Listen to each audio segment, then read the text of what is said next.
समुद्र के बीचों बीच एक द्वीप पर बेजी नाम की एक सर्वाइवर ने मीठे पानी की तलाश में सबसे पहले एक केले के पेड़ में छेद किया और उसके ठीक नीचे एक गड्ढा खोदा। उसने गड्ढे को केले के पत्तों से ढका और आधे घंटे के भीतर पेड़ का पानी उसमें टपकने लगा। पानी के इंतजार में उसकी नजर एक नारियल के पेड़ पर पड़ी। वह तेजी से पेड़ पर चढ़ गई, एक बड़ा 4 किलो का हरा नारियल तोड़ा और उसे एक औजार से खोल दिया। उसने नारियल पानी पिया और नारियल का गूदा खाया, जिससे उसे विटामिन सी मिला और पानी की समस्या भी अस्थायी रूप से हल हो गई। इसके बाद बेजी को केकड़ों का एक झुंड मिला। उसने एक बड़ा केकड़ा चुना और उसकी बड़ी मांसल डंडी तोड़ दी। केकड़ों में ज्यादा मांस नहीं होता, इसलिए उसने जल्द ही पूरे झुंड को पकड़ लिया और सारी डंडियां यहाँ पैक कर ली। हालांकि उसे लगा कि यह प्रोटीन पर्याप्त नहीं है। उसने किनारे पर एक उपयुक्त लकड़ी का लट्ठा उठाया और उसे एक लकड़ी के भाले में बदल दिया। फिर वह समुद्र में मछली पकड़ने के लिए कूद गई। पानी के नीचे के दबाव के अनुकूल होने के लिए उसने बार बार गोता लगाया और सांस रोकी। फिर सांस लेने के लिए सतह पर आई। जब उसका शरीर पूरी तरह से अनुकूल हो गया तो वह शिकार की तलाश में डूब गई। कुछ ही देर में उसे रेत में छिपी एक पीली किरण मछली मिली। इस मछली की पूंछ में जर होता है, इसलिए सावधानी बरतनी पड़ती है। बेजी चुपचाप पास आई और सही समय पर हमला करके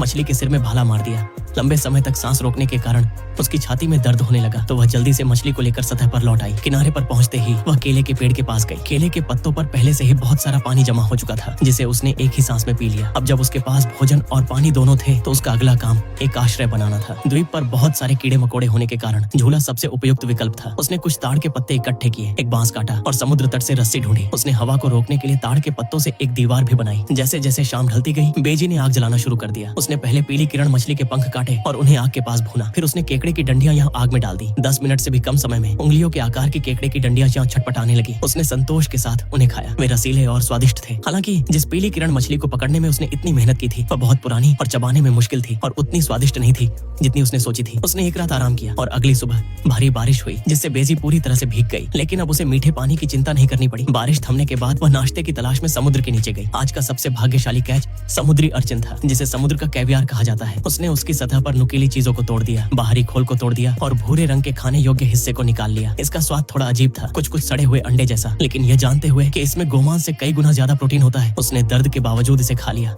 दोपहर में बेजी को मछली पकड़ने का विचार आया। उसने एक मछली के कंकाल से एक हड्डी निकाली, उसे एक बांस के टुकड़े पर फंसाकर एक मछली का कांटा बनाया और उसमें एक पतली रस्सी बांधी। इस प्रकार उसके पास अब एक प्राथमिक जंगल मछली पकड़ने का उपकरण था। उसे बस अब चारा चाहिए था। उसने कुछ सार्डिन पकड़ी और उन्हें मछली के कांटे पर लगा दिया। फिर उसने एक आरामदायक मछली पकड़ने वाले के जीवन का आनंद लेना शुरू कर दिया। वह नरम रेत पर बैठी ठंडी समुद्री हवा का आनंद ले रही थी और कभी कभी सीगल को खेलते हुए भी देखती थी। उसका जीवन छुट्टी से भी ज्यादा आरामदायक था। 2 घंटे के बाद उसे अचानक महसूस हुआ कि किसी चीज ने उसके मछली के कांटे को काटा है। उसने जल्दी से रेखा खींची और 1-2 किलो की उंगली का निशान मछली निकाली। इस मछली के शरीर पर उंगली के निशान जैसा पैटर्न होता है, इसलिए इसका नाम ऐसा पड़ा है। बेजी खुशी खुशी जंगल में लौट आई और खाना बनाना शुरू कर दिया। उसने साफ की हुई मछली को आग पर भून लिया। आधे घंटे के बाद हवा में मछली की लुभावनी सुगंध फैल गई। उसे कहना होगा कि उंगली का निशान मछली का स्वाद अद्भुत था। मांस नरम और मीठा था और वह इसे खाना बंद नहीं कर सकी। डेजर्ट एडवेंचर, ये तरबूज जैसी दिखने वाली चीज रेगिस्तानी कद्दू थी। जब इसे काटा गया तो अंदर का गूदा सफेद निकला। अगर कोई इसे खा ले तो हल्के दस्त से लेकर गंभीर निर्जलीकरण तक हो सकता है। हालांकि इसके रस में कीटाणुनाशक